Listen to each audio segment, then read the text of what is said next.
എനിക്ക് കാലിഫോർണിയയോട് വെറുപ്പാണ്. ഇവിടുത്തെ സ്കൂളുകളിൽ എനിക്ക് പഠിക്കണ്ട. എനിക്ക് ഈസ്റ്റ് കോസ്റ്റിലാണ് പോകേണ്ടത്, ന്യൂയോർക്ക് പോലുള്ള സ്ഥലത്തേക്ക്. ഗ്രെറ്റ ഗർവിഗിന്റെ ലേഡി ബേർഡ് എന്ന ചിത്രത്തിലെ കേന്ദ്ര കഥാപാത്രമായ ക്രിസ്റ്റീൻ മെക്ഫേഴ്സണിന്റെ വാക്കുകളാണിത്. ഹൈസ്കൂൾ പഠനത്തിന് ശേഷം കോളേജിലേക്ക് പോകാൻ ഒരുങ്ങുന്ന ക്രിസ്റ്റീന് സ്വന്തം സ്ഥലമായ കാലിഫോർണിയയിൽ തന്നെ പഠിക്കാൻ ഒട്ടും താല്പര്യമില്ല. എന്നാൽ അവളുടെ അമ്മ മാരിയോണിന് അവൾ കാലിഫോർണിയയിൽ തന്നെ പഠിക്കണമെന്നാണ് ആഗ്രഹം. അമ്മയും ക്രിസ്റ്റീനും തമ്മിൽ അതേക്കുറിച്ചുണ്ടാകുന്ന വഴക്കിൽ നിന്നാണ് ലേഡി ബേർഡ് ആരംഭിക്കുന്നത്.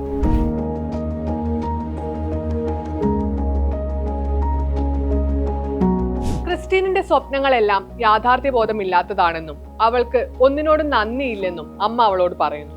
അതിന് മറുപടിയായി അവൾ ചെയ്യുന്നത് ഓടിക്കൊണ്ടിരിക്കുന്ന കാറിൽ നിന്നും ചാടുക എന്നതായിരുന്നു. കൈ ഒടിഞ്ഞ സ്ഥിതിക്ക് ക്രിസ്റ്റീൻ അമ്മയുടെ തീരുമാനങ്ങളോട് യോജിക്കുമെന്ന് കരുതിയെങ്കിൽ നമുക്ക് തെറ്റി. കാരണം അവൾ വാശിക്കാരിയാണ്. ഒരു തരത്തിൽ പറഞ്ഞാൽ സ്വാർത്ഥയാണ് അവൾ. ക്രിസ്റ്റീന് കാലിഫോർണിയ മാത്രമല്ല, അവളുടെ സ്വന്തം പേരും ഇഷ്ടമല്ല. ക്രിസ്റ്റീൻ അവൾക്കായി സ്വയം കണ്ടെത്തിയ പേരാണ് ലേഡി ബേർഡ്. അതെ, ലേഡി ബേർഡ് ആണ് നമ്മുടെ നായിക. ചെറുപ്പത്തിന്റെ, അതായത് കൗമാരപ്രായത്തിന്റെ എല്ലാ പ്രശ്നങ്ങളും നമുക്ക് ലേഡി ബേർഡിൽ കാണാം. അവൾക്ക് അവളുടെ വ്യക്തിത്വത്തിൽ വിശ്വാസമില്ല. ഒരു ഐഡന്റിറ്റി ക്രൈസിസിലൂടെയാണ് അവൾ കടന്നുപോയിക്കൊണ്ടിരിക്കുന്നത്. അത് അവളുടെ എല്ലാ ബന്ധങ്ങളിലും പ്രതിഫലിക്കുന്നുമുണ്ട്. സൗഹൃദത്തിലും പ്രണയബന്ധത്തിലും മാതാപിതാക്കളുമായുള്ള ബന്ധത്തിലുമെല്ലാം. ചില സമയത്ത് ലേഡി ബേർഡിന്റെ പെരുമാറ്റം കാണുമ്പോൾ പ്രേക്ഷകന് തോന്നും അവൾക്ക് ജീവിതത്തെക്കുറിച്ച് ഒരു ധാരണയുമില്ലെന്ന്. എന്നാൽ അടുത്ത നിമിഷം അത് അവൾ മാറ്റി ചിന്തിപ്പിക്കും. അതിന് ഉദാഹരണമാണ് സിനിമയിലെ abortion seminar scene. Lady Bird പഠിക്കുന്നത് ഒരു കാത്തലിക് സ്കൂളിലാണ്. അതുകൊണ്ട് തന്നെ അവിടെ ആന്റി അബോർഷനെ കുറിച്ച് ഒരു സെമിനാർ നടക്കുകയാണ്. അവിടെ വെച്ച് ലേഡി ബേർഡ് സെമിനാർ എടുക്കുന്ന അധ്യാപികയുമായി തർക്കിക്കുന്നുണ്ട്. അബോർഷൻ മോറലി തെറ്റല്ലെന്നാണ് ലേഡി ബേർഡ് വാദിക്കുന്നത്. അതിന്റെ പേരിൽ അവളെ സ്കൂളിൽ നിന്ന് സസ്പെൻഡ് ചെയ്യുകയും ചെയ്യുന്നുണ്ട്. സസ്പെൻഷൻ ലഭിച്ചത് അവളുടെ അമ്മ വലിയ പ്രശ്നമാക്കുന്നു. അവർ തമ്മിലുള്ള തർക്കത്തിനിടയിൽ അമ്മ, നിന്നെ വളർത്താൻ എത്ര രൂപ ചെലവായി എന്ന് അറിയുമോ എന്ന് ചോദിക്കും. ദേഷ്യം വന്ന ലേഡി ബേർഡ് അമ്മയോട് ഒരു നമ്പർ പറയാൻ പറയുകയും അവൾ വലുതായതിനു ശേഷം ആ തുക അമ്മയ്ക്ക് തിരികെ നൽകുമെന്ന് പറയുകയും ചെയ്യുന്നു. എന്നാൽ ഷോക്ക് ആകുന്നതിന് പകരം അമ്മ പറയുന്നത്, അത്രയ്ക്ക് നല്ല ജോലി നിനക്ക് കിട്ടുമെന്ന് തോന്നുന്നില്ല എന്നാണ്. അമ്മയും ലേഡി ബേർഡും എപ്പോഴും വഴക്കാണ്. അതുകൊണ്ട് കൂടിയാണ് അവൾ അമ്മ അറിയാതെ കാലിഫോർണിയയ്ക്ക് പുറത്തുള്ള സ്ഥലങ്ങളിലെ കോളേജുകളിൽ അപേക്ഷ നൽകിയത്. അമ്മയും ലേഡി ബേർഡും തമ്മിലുള്ള ബന്ധം തന്നെയാണ് സിനിമയിലുടനീളം പറഞ്ഞു വെക്കുന്നതും. അതുപോലെ തന്നെ ലേഡി ബേർഡിന്റെ സൗഹൃദത്തിനും പ്രണയബന്ധത്തിനുമെല്ലാം സിനിമയിൽ വലിയ പ്രാധാന്യമുണ്ട്. ലേഡി ബേർഡിന്റെ അടുത്ത സുഹൃത്താണ് ജൂലി. ഇരുവരും ഒരുമിച്ച് സ്കൂളിലെ ഒരു നാടകത്തിൽ പങ്കെടുക്കുന്നു. അവിടെ വെച്ചാണ് ലേഡി ബേർഡിന് തന്റെ ആദ്യ പ്രണയം ഉണ്ടാകുന്നത്. ഡാനി എന്ന സ്കൂളിൽ തന്നെ പഠിക്കുന്ന ചെറുപ്പക്കാരനുമായി അവൾ അടുക്കുന്നു. പക്ഷേ ഏതൊരു ഹൈസ്കൂൾ പ്രണയം പോലെയും അത് വളരെ പെട്ടെന്ന് തന്നെ ഇല്ലാതാവുകയും ചെയ്യുന്നുണ്ട്. കാരണം ഡാനി ഗേ ആണെന്ന് ലേഡി ബേർഡ് യാദൃച്ഛികമായി അറിയുകയും പിന്നീട് അവൾക്ക് വലിയ രീതിയിൽ ഐഡന്റിറ്റി ക്രൈസിസ് ഉണ്ടാവുകയും ചെയ്യുന്നു. ഇതോടെ അവൾ ജൂലിയുമായുള്ള സൗഹൃദം നിർത്തി സ്കൂളിലെ പോപ്പുലർ ആയ കുട്ടികളുമായി സൗഹൃദം സ്ഥാപിക്കുന്നു. എന്നാൽ അതൊരിക്കലും ജൂലിയുമായുള്ള സൗഹൃദം പോലെയല്ല. കാരണം ജൂലിക്ക് മുന്നിൽ ലേഡി ബേർഡിന് ഒന്നും മറയ്ക്കാനില്ല. പക്ഷെ പുതിയ സുഹൃത്തുക്കളോട് അവൾ അവളുടെ കുടുംബത്തെക്കുറിച്ചും ഐഡന്റിറ്റിയെക്കുറിച്ചുമെല്ലാം കള്ളങ്ങളാണ് പറയുന്നത്.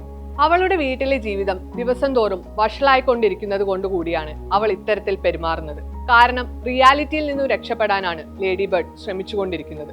അവൾക്ക് രണ്ടാമതായി ജീവിതത്തിൽ ഉണ്ടാകുന്ന പ്രണയബന്ധവും ലേഡി ബേർഡിനെ തകർക്കുന്നുണ്ട്.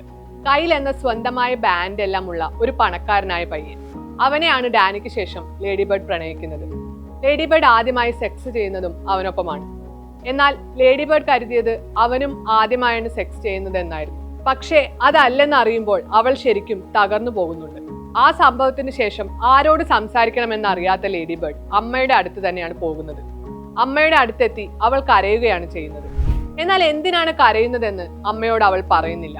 അതിന് കാരണം അവൾക്ക് അത് എങ്ങനെ കമ്മ്യൂണിക്കേറ്റ് ചെയ്യണമെന്ന് അറിയില്ല എന്നതാണ്. ഒരു പക്ഷെ അമ്മ ദേഷ്യപ്പെട്ടാലോ എന്ന ഭയവും ലേഡി ബേർഡിനുണ്ടാകും. അതുകൊണ്ട് അവൾ കരയുക മാത്രമാണ് ചെയ്യുന്നത്. സാധാരണ ഇങ്ങനെ സംഭവിക്കുമ്പോൾ അമ്മയും ലേഡി ബേർഡും തമ്മിൽ തർക്കമുണ്ടാകാറാണ് പതിവ്. എന്നാൽ ഇവിടെ അങ്ങനെ സംഭവിക്കുന്നില്ല.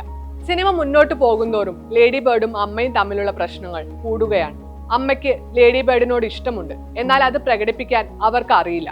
എന്നാൽ ലേഡി ബേർഡിന് വേണ്ടതോ അത് മാത്രമാണ്, അവളുടെ അമ്മയുടെ സ്നേഹവും വാലിഡേഷനും. എന്നാൽ ലേഡി ബേർഡിന്റെ അച്ഛൻ എപ്പോഴും അവൾക്കൊപ്പമാണ്. അവൾ കാലിഫോർണിയയ്ക്ക് പുറത്ത് കോളേജുകളിൽ അപേക്ഷ നൽകിയിട്ടുണ്ടെന്ന് അച്ഛന് മാത്രമേ അറിയുകയുള്ളൂ. ന്യൂയോർക്കിലെ ഒരു കോളേജിൽ അവസാനം ലേഡി ബേർഡിന് അഡ്മിഷൻ ലഭിക്കുന്നുണ്ട്. അത് അമ്മ അറിയുമ്പോൾ സന്തോഷിക്കുന്നതിന് പകരം അവളോട് ഒരു മാസത്തോളം മിണ്ടാതിരിക്കുകയാണ് ചെയ്യുന്നത്.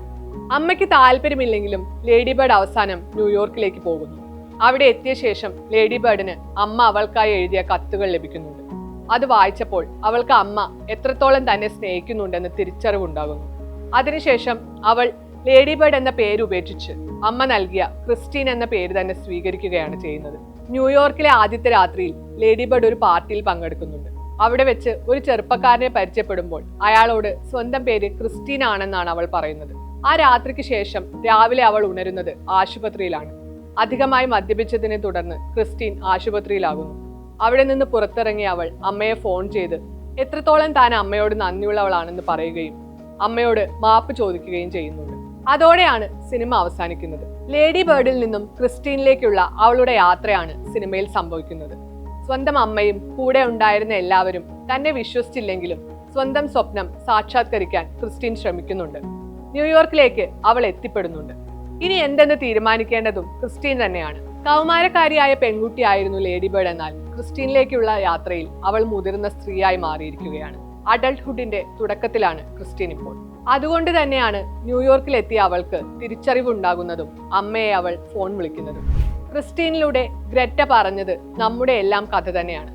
മാതാപിതാക്കളുമായുള്ള തർക്കവും ഐഡന്റിറ്റി ക്രൈസിസും എല്ലാം കൗമാരപ്രായത്തിൽ ഉണ്ടാകുന്ന കാര്യമാണ്. അഡൾട്ട്ഹുഡിലേക്കുള്ള യാത്രയിൽ നമ്മളെല്ലാവരും പല കാര്യങ്ങളും തിരിച്ചറിഞ്ഞിട്ടുണ്ടാകും. നമ്മുടെ തീരുമാനങ്ങൾ പലതും ശരിയായിരുന്നെന്നും തെറ്റായിരുന്നെന്നുമെല്ലാം. സംവിധായിക ഗ്രെറ്റ ഗെർവിഗ് പറയുന്നതും അത് തന്നെയാണ്. ജീവിതം അങ്ങനെയാണ്, അൺഎക്സ്പെക്റ്റഡ്. അത് ക്രിസ്റ്റീനും തിരിച്ചറിയുകയാണ് സിനിമയുടെ അവസാനം. എന്തെല്ലാം പ്രതിസന്ധികൾ വന്നപ്പോഴും ക്രിസ്റ്റീൻ തന്നിലുള്ള വിശ്വാസം കൈവിട്ടിരുന്നില്ല. അവളെ കാലിഫോർണിയയിൽ നിന്നും ന്യൂയോർക്കിൽ എത്തിച്ചതും ആ വിശ്വാസം തന്നെയാണ്.